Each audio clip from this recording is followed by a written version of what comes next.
tírélà tẹ bàbá tó gbé àwọn ọmọ rẹ̀ lọ sílé ẹ̀kọ́ pa l'Ondo.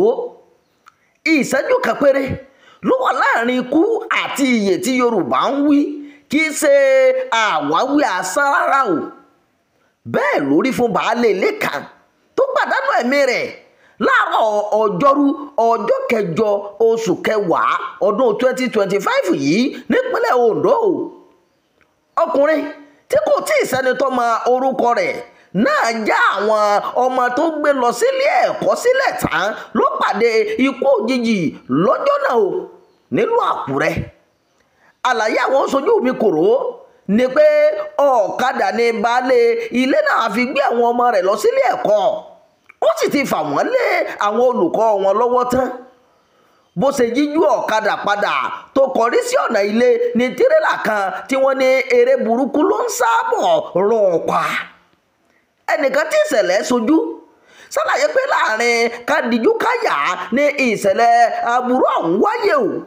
Ó ní bó tilẹ̀ jẹ́ pé eré burúkú ni tírélà náà ń sábọ̀, kò sẹ́ni tó mọ̀ bó ṣe sáré rọ́lu ọlọ́kadà tó ń padà lọ sí ilé rẹ̀ tó sì pa á. Ohun tí a gbọ́ ni pé dẹ́rẹ́bà tó wọ tírélà ọ̀hún pàdánù ìjánu ọkọ̀ náà ni o. Ẹsẹ̀kẹsẹ̀ tó rún baálé ilé náà mọ́lẹ̀ ló dágbére fáyé. Dẹ́rẹ́bà tó wọ tírélà náà sì fẹsẹ̀fẹ.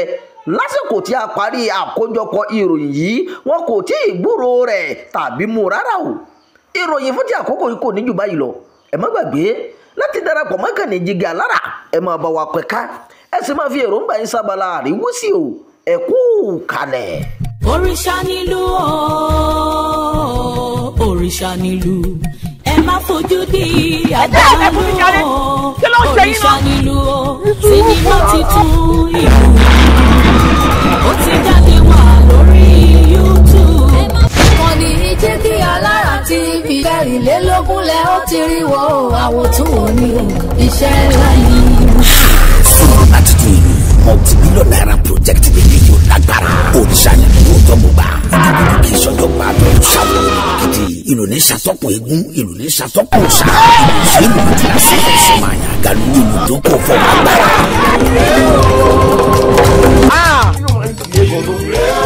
O lè jẹ́ láì ṣe pé fún yòó ni. Wọ́n ló dúró lóko. Ọ̀bẹ̀rẹ̀ lóko.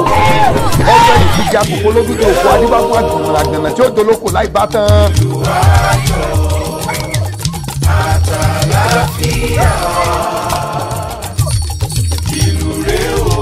Ìlú agbára gba sinimá tó gbàgbàdà búyọ tó gbàgbàdà gbà. Ó fún lọ́nà láfojú ó yà gẹ́gẹ́dẹ́. Ìwọ̀nba ni yẹn ń gbóná mọ́ láì ṣọ́ka. Olówó ayé ẹ̀rọ ra lálákòókò fẹ́fẹ́. Káyọ̀ mọ̀ tìbí ọmọ mú wa ni o. Sinimá titun ìlú ká tó parí ẹ̀ ní lókẹ́sọ̀n ojú rí tó. Ẹ̀gá tá a sọ fún ẹ̀. Owó gbowó la ná lórí ẹ̀. Adéọmọ Bankole. Aláṣẹ àfúndarí iléeṣẹ́ Jígí Alára ẹlẹ́gẹ̀rún ni executive producer pẹ̀lú co-producer Yèyé Rosodika. Níyà Adédayọ̀ Age pẹ̀lú Adébáyọ̀ Jẹ̀lílì Piccolo ló direct yẹ. Starring Akin Lewis, Yèyé Rosodika, Taofik Adéwálé Dìgbòlùjà, Babátúndé Báńgbọ́dẹ Fọ́kọ́kọ́, Taofik Salami Mondusi, Òkìkí Ọ̀ṣìjọ́mọ́lẹ̀, Ìyákú Ègbé, John Odika, Ológbòjò, Móromúbọ̀làwà, Tọ́wọ́ ń dùn àti bẹ́ẹ̀ bẹ́ẹ̀ lọ. Nínú sinimá ńlá ìta àgbẹ̀ àkọlé ẹ̀ ní ìlú.